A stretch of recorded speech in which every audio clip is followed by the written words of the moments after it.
So I've spent about 10 hours already with Death Stranding 2 on my PlayStation 5 Pro, and I want to first of all clarify that this is just my first impressions on the game, and yes, I will have a full proper review for this game as soon as I finish it. Now, I did hear that this is indeed quite a long one, but again, I think I'll need a little more time, of course, for me to make that review video. Now, in the first hours, you quickly settle into the core loop of the game, picking up as an example a cargo, planning routes, and managing your balance, stamina, and on top of that, the equipment as well. So, of course, the basic deliveries, well, will feel familiar. Of course, if you play the original, you load packages onto a SAM, check out your map, and then set off across varied terrains. Earlier on, you actually unlock a trike and a truck, and both of these vehicles handle much more naturally now. No more of those weird kind of tilting or getting stuck in the tiny rocks. And now, it's actually a relief to hop onto one of these things when you have quite a heavy load.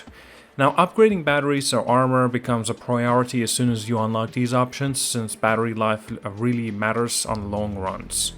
And of course, relating in terms of the graphics, the game is genuinely stunning. Like, draw distances are enormous, and the environmental effects, rain, snow, mud, look so much more realistic than before. Like, I saw only minimal pop-in on foliage around farms and rivers, and the camera angles animations just feel smoother too. Nighttime rides through ruined highways lit by your vehicle's headlights are genuinely atmospheric. Photo mode already tempts me to pause and capture scenes, and I've done it too many times at this point. The soundtrack also genuinely sets the mood. So far has been absolutely fantastic.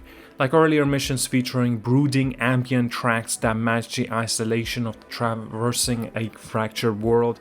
You hear BB's theme a few times, subtly woven into the tense moments. It's now overbearing, and the music cues line up so well with the events. Like when a storm warning flashes on your HUD as an example included. And speaking of which, actually the weather system can change quickly as well. Rain makes the ground slippery and slows you down, forcing you to adapt by choosing rockier paths or using a crane on your trucks near to secure the cargo. I really appreciate how environmental hazards now have more kind of to give. Now, you can customize your vehicles to better cope rather than feeling helpless on the muddy slopes. I absolutely love the sandstorm as well. You genuinely feel that you're in it, and also there are some consequences with this hazard around the world that you're facing through, and you feel it. I love that. In these first 10 hours, the story teases deeper mysteries about Sam and Lou's connection. You'll be revisiting some of the characters from the original and meet a few new faces, though I haven't encountered yet the bigger antagonist or a major plot reveals yet. And dialogue is clean and I think professional, with kind of a minimal kind of unnecessary padding as well. There are some quite funny and good quirks in there as well. If you know what I'm talking about, you know what I'm talking about. I'm not gonna spoil it for you. Cutscenes feel more focused actually. They get to the point without that kind of long, confusing monologue. Voice acting remains absolutely top notch, and subtitles are indeed very clear.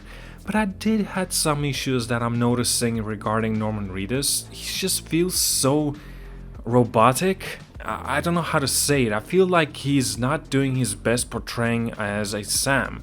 Now, I get that Sam from the first game, he was never really expressive kind of person. I understand that.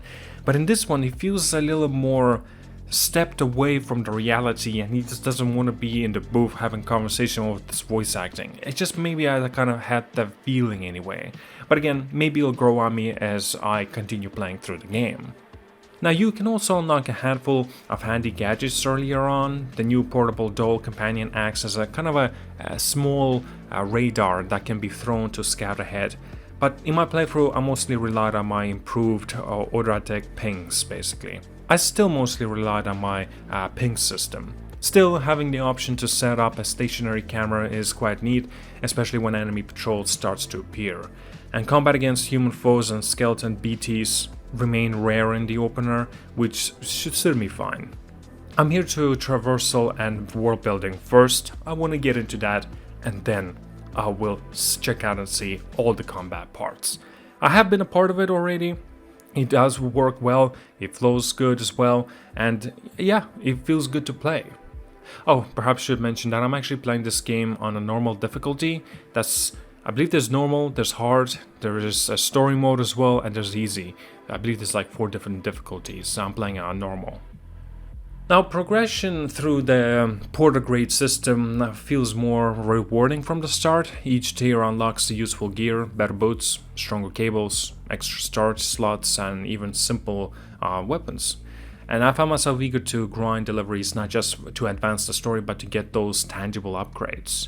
It's a small change, but it makes leveling feeling meaningful almost immediately on top of that. Multiple elements return, letting you borrow structures and vehicles left by the other players.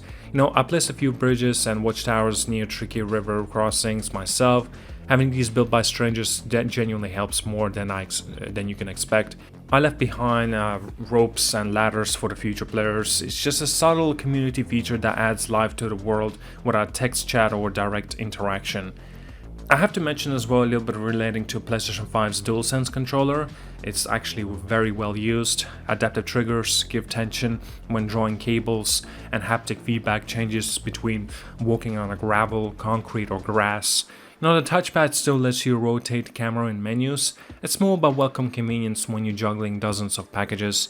Loading times between the open world and the cutscenes are just incredible and super fast. And relating to loading times, my goodness how quick this game loads in. Customization of your vehicles is quite straightforward. You can swap out tires and battery packs, even mount a small gun if you carry hostile encounters.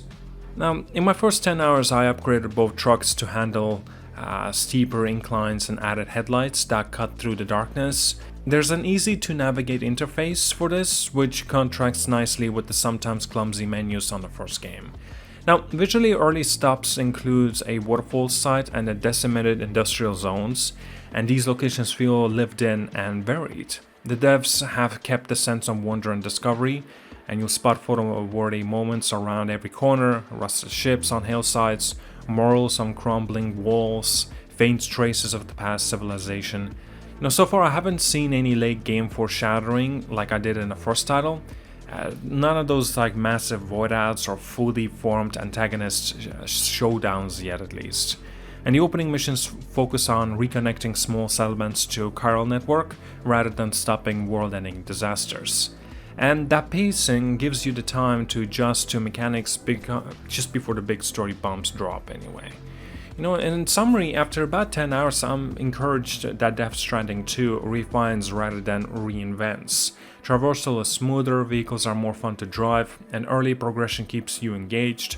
The world remains hauntingly so damn beautiful, and the new gadgets and upgrades add enough variety to make each delivery feel worthwhile. I'm eager to see how the story deepens and what new threats emerge beyond the point. I'm curious to see what kind of new gadgets and things that I have not yet discovered, and I'm looking forward to that train system. My goodness, I cannot wait. Man, it's gonna be exciting. I cannot wait to grind through this game and continue on playing, and it's gonna be exciting. At first look, it genuinely is off to a very strong start, provided of course if you enjoyed the original's game anyway. Well, with that guys, that's all I wanted to have a little bit of a chat for today. Thank you so much for watching, like and subscribe. Do let me know as well, what are you thinking about Death Stranding 2? Are you enjoying it like I am?